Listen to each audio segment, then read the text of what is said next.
Hello, my name is Vanessa Morales, and today I'm going to be discussing the film The 13th. The 13th Amendment states neither slavery nor involuntary servitude, except as a punishment for crime whereof the party shall have been duly convicted, shall exist in the United States or any place subject to their jurisdiction. What does this mean? To many, this may mean slavery was ended, but the loophole, except as punishment for crime, led to the mass incarceration of individuals who were criminals, and this led to modern day slavery.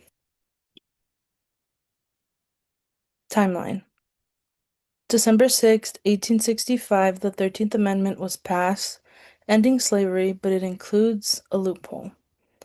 Immediately after the 13th Amendment was passed, this loophole was used to mass incarcerate African Americans.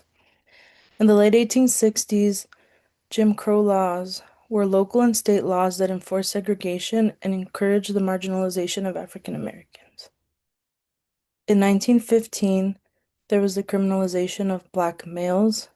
A film, Birth of the Nation, was released, and this film kind of made this popular, as it portrays KKK members as heroes and black men as criminals.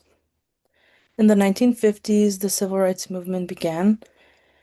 It was resistance against oppression, racism, social injustices, and in the film, we were shown examples such as Martin Luther King Jr., Malcolm X, Angela Davis, and many more. In 1950, there was a tragic situation that was of the boy Emmett Till. He was wrongfully accused of a crime of looking at somebody's wife in a manner that wasn't sexualizing her. And this led to lynching. And in this time, lynching and violence was common, and his mom actually allowed for his funeral to be open casket, leading to raising awareness on the situation. In 1964, there was the Civil Rights Act that banned segregation and made discrimination based on sex, religion, race in the workplace and in places that receive federal funding such as schools illegal. In 1965, the Voting Rights Act was passed. This ensured equal voting rights and outlawed barriers to vote, such as literacy tests and poll taxes, that were examples of Jim Crow laws mentioned earlier. In the 60s, 70s, 80s, and 90s, there was political complaint campaigns that criminalized Black, Indigenous, people of color. Nixon,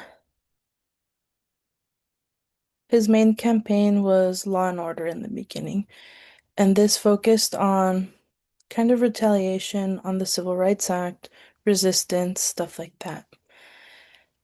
Later, he mentioned the war on crime. That was his tactic, and he said he was gonna end war or end crime, I apologize, end crime, and this was a way to raise his numbers. And later it was discovered that it was more of a racist tactic with using words that aren't flat out racist, but that was his way of getting voters. And Reagan, he flat out said the war on drugs, but he focused on the criminalization of crack, which was focused on, not focused on, but typically associated with lower class people and people of color. Bush's tactic was Willie Horton. He used, in the beginning, he was losing to his opponent, but then he used Willie Horton, a black male, and criminalized him and used his story to gain voters. In 2013, the Black Lives Matter movement was started based on like mass incarcerations, police brutality, criminalization, and oppression faced daily. Other key parts that I did not discuss in this timeline was the harsh sentencing for crack and cocaine versus crack powder or cocaine powder. That was like crack cocaine was typically linked to black or people of color, not only black people, but people of color and individuals in lower social classes. I also want to mention Khalif Browder, who raised awareness on a flaw in the justice system where he was accused of a crime and he wasn't able to post bail, which led to him being institutionalized for a very long time and unfortunately led to him taking his life. Summary of the 13th. So this film shows the history of inequalities, systemic oppression that have trickled into modern day. The film covered examples such as acts of violence shown by like people shoving um, people of color and segregation, Jim Crow laws, criminalization, police brutality, and discrimination in the criminal justice system. Personal reflection and bias. The film portrayal of injustice and ongoing oppression towards the Black community is heartbreaking and something that I can connect with. As a person of color, um, I don't want to minimize the situations that African Americans have gone through, but I can connect to this as a daughter of immigrants. So another part of the film shown was SB 1070, and this law created like an internalized fear of law enforcement for me, because at the time, my parents weren't, they were in the process of, but their legal status wasn't ensured just yet, and I was only 10 years old, but seeing like people's like families ripped apart and having to have that conversation of, hey, like sometimes like people show up to school and like their parents are taken away, and if this were to happen to us, like you would be in the care of your aunt because I'm a US citizen and my parents weren't legal at the time.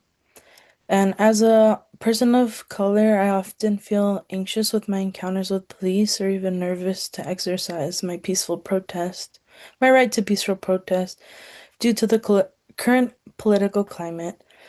As shown in the film, I saw a lot of resistance and power, and right now it's a hard time for me, so I have trouble and I'm a little anxious with like wanting to go out and protest and the fear of like being killed.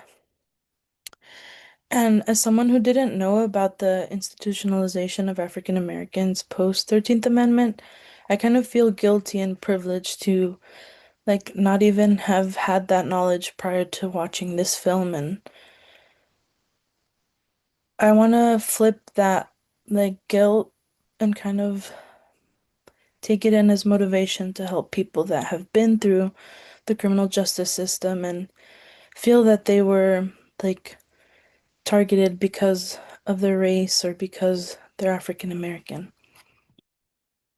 The impact of bias and history of marginalization with social work.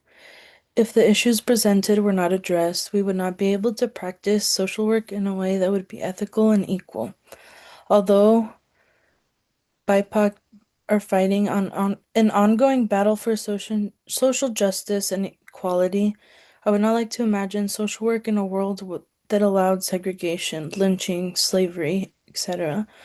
Discrimination based on a race would lead to lack of resources, barriers to care, poor outcomes, and an environment I would be fighting to end.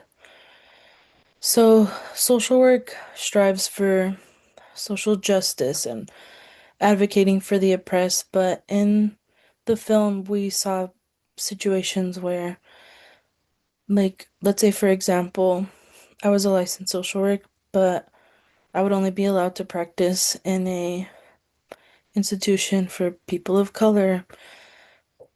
Like, we wouldn't be able to practice in a way that was um, met the standards of the NASW and their code of ethics and values.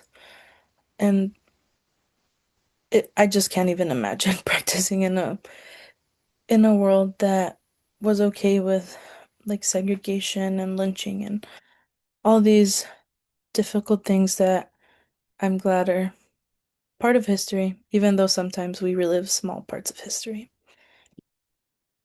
And these are my references. Thank you.